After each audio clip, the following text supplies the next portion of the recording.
Salut les amis, on est toujours à Culebra, sur une des îles de Porto Rico. On est le 10 mars, ça fait quelques jours que j'ai pas filmé. Ben y a rien à dire, j'ai fait que des plongées apnées, j'ai pas fait des plongées bouteilles. En fait le fond ici c'est pas profond. Il y a 5-6 mètres, quand il y a 10 mètres c'est le pompon. Vous allez me dire à 10 mètres on peut faire des belles plongées. Sauf que le problème c'est que il n'y a pas, le corail est mort. Alors pas tout le corail, mais les coraux sont morts. Je suis étonné que les coraux soient morts comme ça. Donc là on se déplace encore. Le matin on se déplace avant que les enfants soient réveillés. Après on s'ancre, on fait l'école. Pendant ce temps-là, moi je vais plonger en apnée ou en bouteille. Donc je vous montre un peu ce qu'on a fait parce que j'ai pas fait stop sur la trace. Donc on était arrivé, on est allé ici, on était allé faire les papiers à l'aéroport qui se trouve par ici là, l'aéroport. Après on est reparti. Donc là, très bon mouillage. Mais l'eau est pas transparente quoi, hein, voilà c'est tout.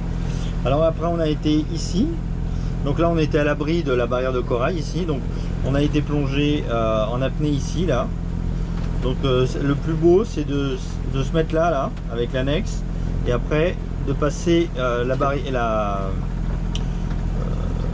de passer la petite passe qui est ici là pour aller de ce côté là de la barrière de corail parce que là c'est joli en fait et là bon bah là c'est l'intérieur de la barrière de corail mais il n'y a pas grand chose. Voilà. Même là c'est quand même relativement mort. Après on a été se mettre à l'abri ici. Donc là on était vraiment le seul bateau. Donc ici, bah, ce qui est rigolo c'est que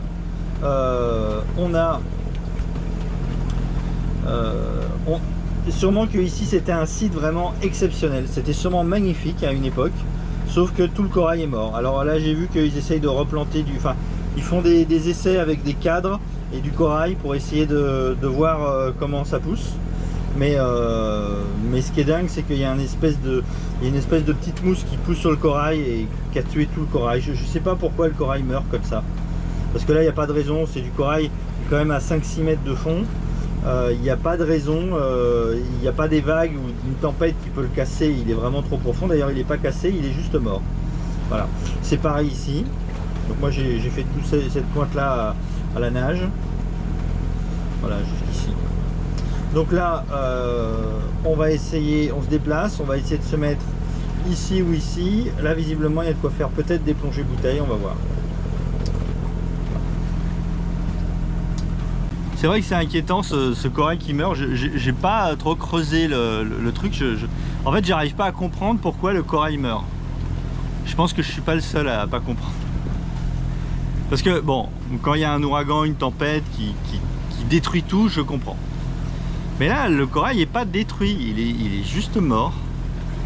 Et visiblement il y en a eu une quantité énorme il y avait des coraux, ça a dû être là où on était juste avant, c'était un site de plongée exceptionnel.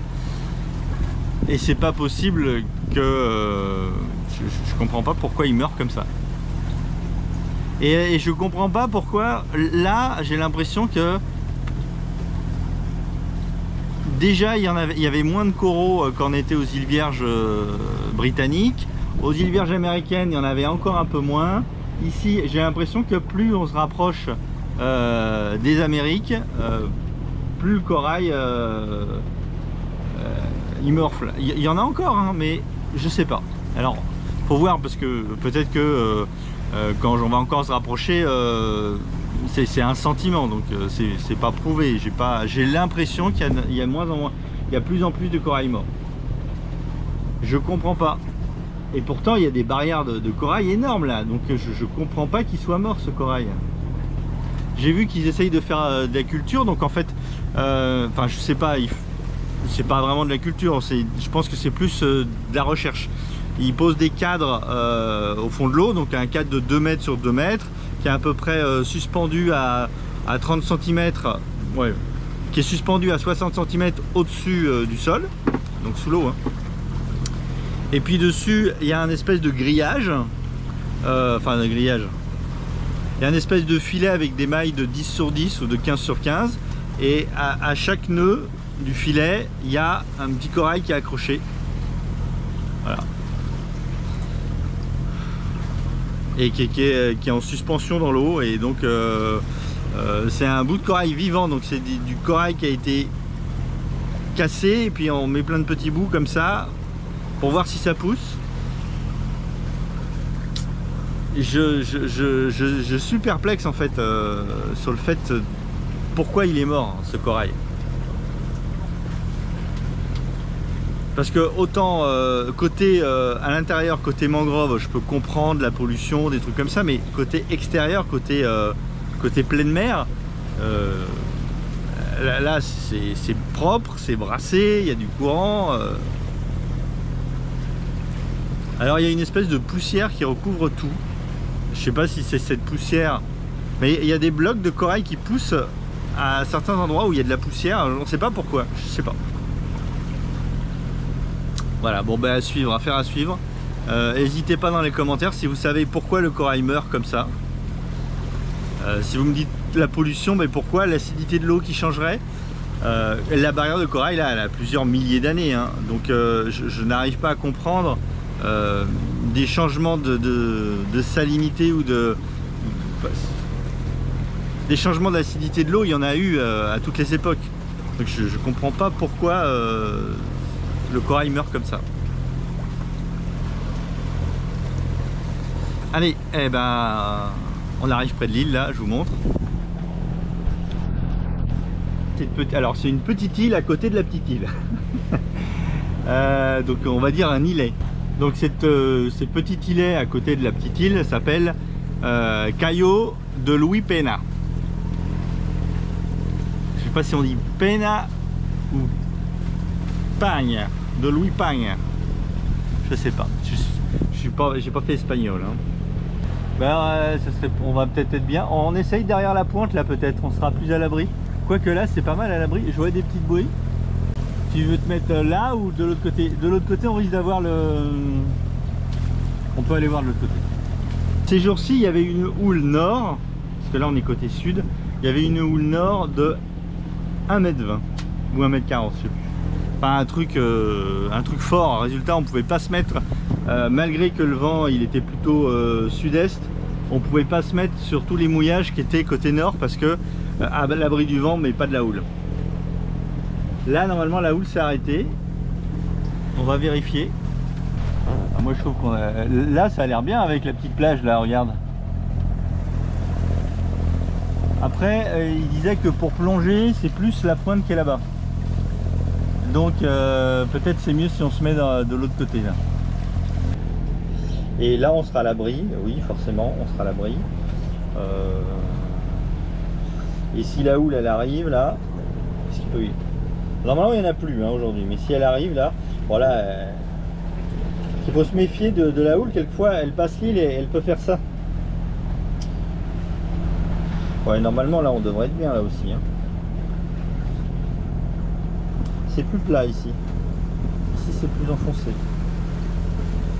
Mais là il y a un petit lac. Peut-être moustique ici.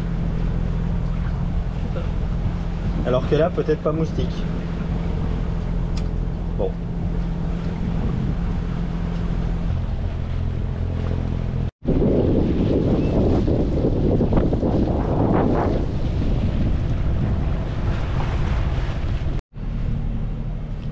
Bon ben finalement on est allé à la première, on est arrivé là, on a passé la pointe. Donc là on a vu que il y avait quand même une légère route de sud et quelquefois quand même on n'est pas totalement à l'abri du vent. Voilà, mais c'est pas mal parce que ça place bien le bateau. Il y a un petit vent qui fait ça et qui rentre là. Et il y a peut-être de temps en temps du vent qui fait ça, qui rentre. Donc le bateau va s'orienter un coup par ici, un coup par ici. Bon. Après on a été voir là. Donc là très proche, c'était très proche de la côte, c'était calme. Mais en fait, on s'est rendu compte qu'il y avait une houle qui arrivait nord et qui faisait ça. Et qui rentrait. Alors, elle rentrait, sauf là. Mais le problème, c'est que là, en fait, les lignes de fond, ça descend assez vite quand même, vous voyez. Donc moi, j'étais pas trop chaud. En plus, si jamais ça se met à plus rentrer, et puis je sais pas, la côte qui remontait, c'était pas super, super plaisant. J'ai préféré revenir ici et me mettre dans un fond plus, avec une descente plus douce, dans 4,50 m. On a 25 mètres. 25 mètres de chaîne, 4,50 m de flotte. Vous voyez, on a mis l'ancre ici. Ouais, je ne peux pas tirer plus. On a mis l'ancre ici, après on s'est reculé, on a tendu, et puis après là on a ravancé parce que évidemment le poids de la chaîne a fait qu'on a ravancé. Voilà. Et ça me laisse possibilité, je pense, plonger ici, 13 mètres. Bon, je vais voir si c'est beau ou pas, je vais y aller en apnée déjà. Et puis là aussi, c'est pas très loin. Là, je pense que ça peut être sympa aussi. Ça remonte assez vite. 19 mètres, je sais pas. Je sais pas. En fait, ça dépend si c'est du corail ou si c'est pas du corail. Voilà. Bon, je me dépêche de filmer parce que ça va pas durer. On est tout seul. Regardez. On est tout seul, mais ça va pas durer.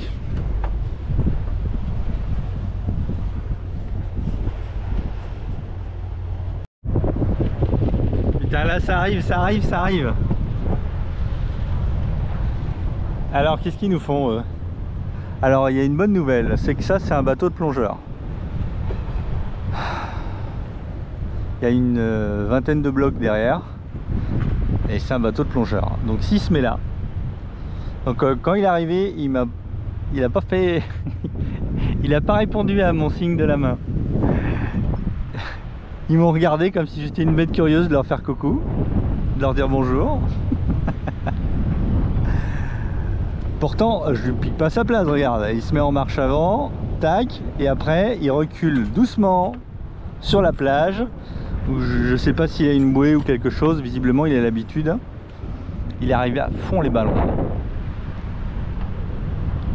Et voilà.